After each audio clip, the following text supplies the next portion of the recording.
I have an amendment of the desk designated Titus number 13, and I ask unanimous consent that it be considered as read. Without objection, so ordered. Then the clerk will designate.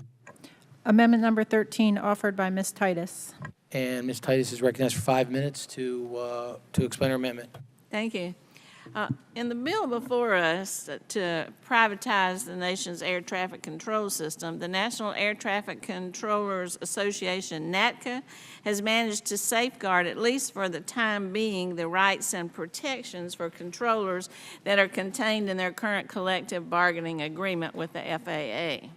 However, in this bill, it's unclear how NATCA will leverage these rights and protections in future negotiations with the ATC Corporation, which, as we've heard in testimony, will be looking for surefire ways to cut operating costs, be more efficient, could involve reducing controller staffing levels and pay rates.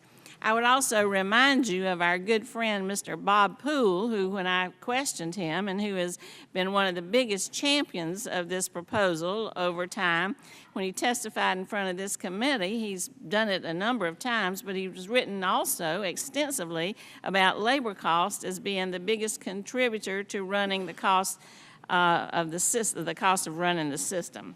Now, it's not just Mr. Poole, and it's not just airlines. We have heard this sentiment and action. We've seen it taken against labor from private corporations time and time again, and I don't know what makes this new ATC corporation any different. So I'm offering this amendment, which I have done it with the support of Ms. Esty from Connecticut. I'm sorry she's not here, but I appreciate her support, which will lock in the minimum compensation levels for our nation's air traffic controllers so that the ATC Corporation can't pay our controllers any less than what they make on the day that they transfer to the private entity. The amendment will also ensure that the corporation does not drop below minimum safety critical staffing levels that have been determined by NATCA and the FAA. At an aviation subcommittee hearing just last summer, we heard about a national shortage of air traffic controllers.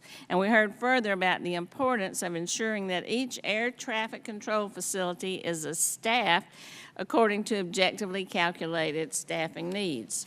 We've also heard that the safety of the flying public depends on adequate staffing in air traffic control facilities. NATCA experts have worked with the FAA to develop these minimum staffing levels for fully certified controllers in each facility. This amendment will require the new corporation, the ATC Corporation, to maintain these minimum staffing levels.